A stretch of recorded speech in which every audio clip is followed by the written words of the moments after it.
por la mañana pues fue sorprendida una persona tirando basura en lo que es el lugar conocido o denominado El Chorrillo. Entonces, por ese motivo pues se trasladaron unos agentes de la policía municipal a efecto de traerse a la persona para poderle imponer lo que es una sanción administrativa por encontrarse tirando la basura en un lugar no adecuado para el depósito de esta basura. ¿De cuánto sería la multa? La multa que se le ha impuesto en este caso a la persona que contrató los servicios del joven que se encontraba tirando la basura es de 1,000 quetzales.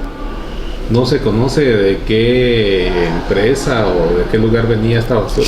No se conoce. Me parece que las personas que contrataron al joven para que fuera a tirar la basura es de un depósito, creo yo, de productos así de consumo diario. ¿Cómo fue que fue alertada a las autoridades que esta persona estaba tirando basura? Fue alertada por vecinos que se encontraban circulando por el sector y que vieron cuando la persona, ahí sí que flagrantemente se encontraba tirando la basura hacia los lugares que estaban ahí o a los alrededores. Entonces fueron quienes alertaron a las autoridades de acá de la municipalidad.